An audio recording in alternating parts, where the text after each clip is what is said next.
almost impossible to escape North Korea? It's not the guards. It's 2,000 miles of deadly mountains, rivers, and wilderness. Here's why geography kills more escapees than bullets ever will. I'm about to show you why Mother Nature built the world's most effective prison, and why even if you get past the guards, the geography will hunt you down.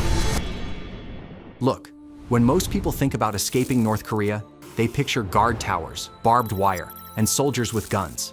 And yeah, those are real threats. But here's what most people don't realize. Only about 1,000 people successfully escape North Korea each year, out of 25 million people. That's a 99.996% failure rate, and it's not because the guards are that good. The real killer? The 2,000 miles of mountains, frozen rivers, and hostile wilderness that stand between freedom and death. Geography doesn't sleep. Geography doesn't take breaks. And geography doesn't miss. Let's start with the basics. Remember how I told you 80% of North Korea is mountains?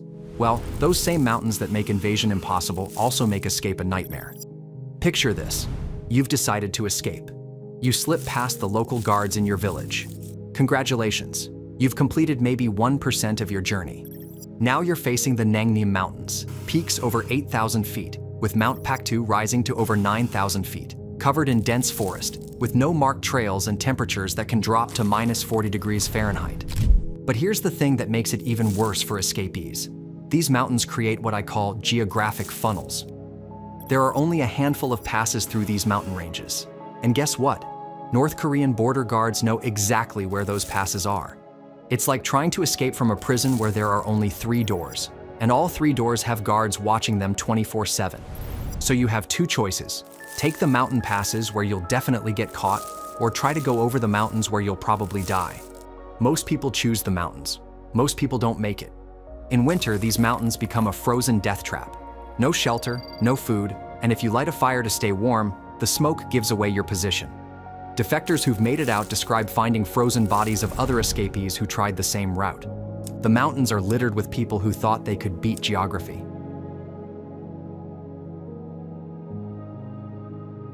Okay, so let's say you somehow make it through the mountains. Congratulations. Now you get to face the rivers.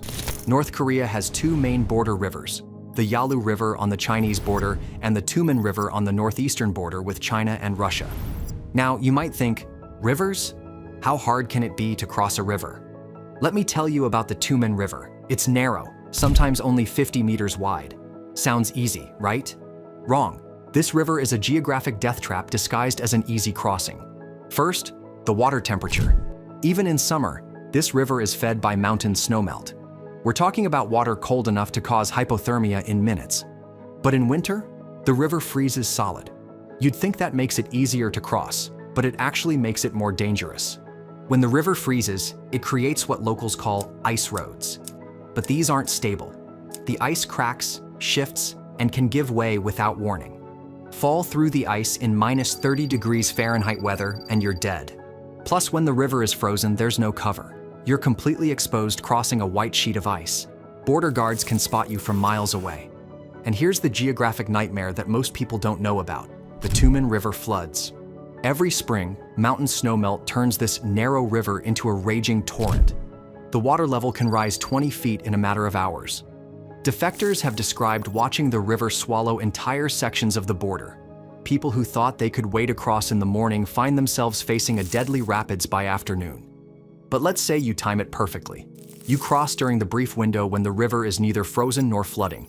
Congratulations, you've made it to China. Except now, your real problems begin.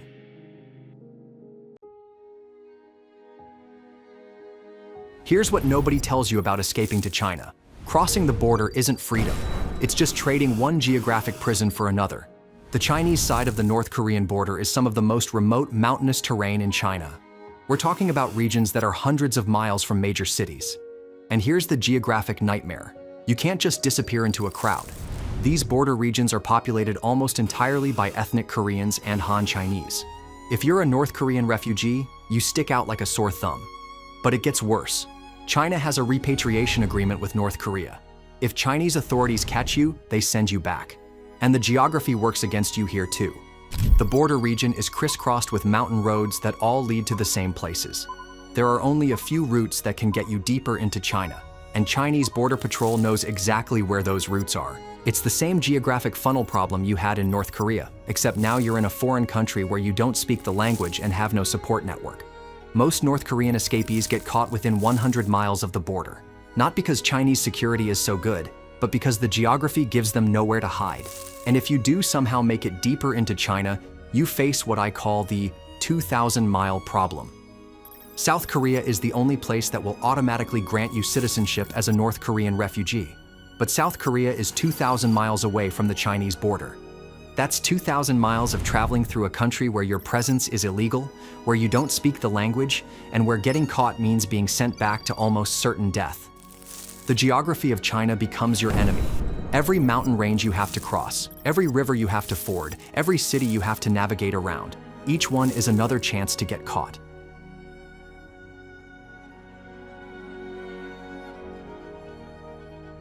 Now, some people think, why not just go south, cross the DMZ into South Korea? Let me explain why the DMZ is called the most dangerous border in the world, and it's not just because of the soldiers. The DMZ is 2.5 miles wide and 160 miles long. It's been untouched by humans for 70 years, which means it's become a bizarre wilderness filled with landmines. But here's the geographic nightmare. The DMZ isn't flat. It's filled with hills, valleys, rivers, and swamps that create natural choke points. There's the Imjin River running right through the middle of the DMZ. You can't go around it. You have to cross it. And there are only a few places where crossing is even physically possible. Guess where the landmines are concentrated? Right at those crossing points.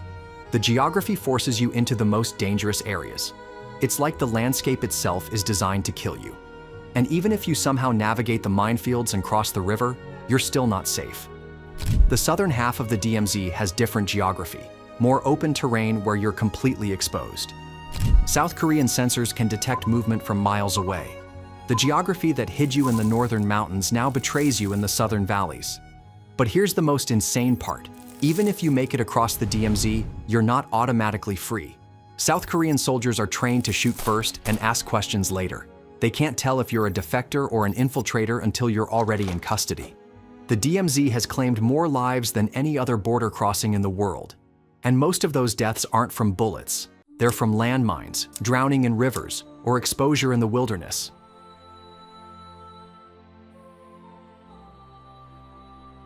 Now, you might be wondering, if geography is so deadly, how does anyone escape at all? The answer is fascinating. The few people who do successfully escape don't fight the geography. They use it. Take the story of Hyun-seo Lee. She escaped by timing her crossing with the spring floods on the Yalu River. When the river was at its most dangerous, border guards pulled back from their posts. She used the geography that kills most people as her cover. Or consider the winter escapes. Some defectors wait for the coldest nights of the year, when it's so cold that even border guards stay inside their heated posts. They use the deadly cold as camouflage, knowing that the same weather that might kill them also blinds their pursuers. But here's the key. These successful escapees all had one thing in common. They studied the geography for months or even years before attempting their escape. They learned the seasonal patterns of the rivers. They memorized the mountain passes. They figured out how weather affects visibility and guard patrols. In other words, they turned geography from their enemy into their ally. But even then, success often comes down to pure luck. A sudden storm that provides cover, a guard who happens to be looking the wrong way, a river that's at exactly the right level. The geography gives you maybe a 12-hour window where escape is possible. Miss that window, and you're dead.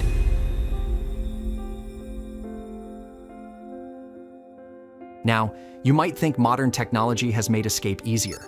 Satellite phones, GPS devices, better cold weather gear.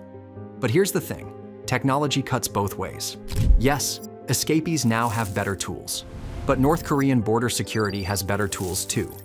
Thermal imaging cameras that can spot body heat through forest cover, motion sensors that detect footsteps on mountain trails, drones that can patrol areas too dangerous for human guards. And the geography actually makes this technology more effective, not less. Those mountain passes I mentioned? Perfect choke points for sensor networks. The rivers? Thermal cameras can spot someone crossing from miles away. The same geographic features that create natural barriers now create perfect surveillance zones. But here's what's really changed. China's border security has gotten much more sophisticated. They now use facial recognition technology in border towns, automated license plate readers on mountain roads, even AI-powered analysis of satellite imagery to spot unusual movement patterns. The 2,000-mile journey through China has become exponentially more dangerous, not because the geography changed, but because technology now amplifies every geographic disadvantage. And climate change is making the geographic challenges even worse. The spring floods are more severe. The winter cold is more extreme.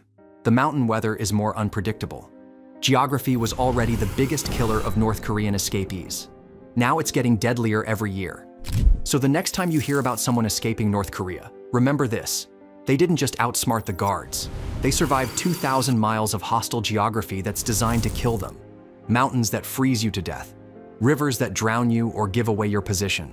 Wilderness that offers no shelter and no food. The guards are scary, but geography is terrifying. Every successful escape from North Korea isn't just a triumph of human courage, it's a victory against some of the most hostile terrain on the planet. And for every person who makes it out, there are dozens more whose stories end in those mountains, or those rivers, or in that 2,000-mile journey through China. Geography doesn't just guard North Korea's borders. It writes the obituaries of those who try to cross them. If you found this fascinating, I have more deep dives coming on how geography shapes survival, power, and history. Subscribe to GeoZyra and stay tuned. The next journey is just getting started.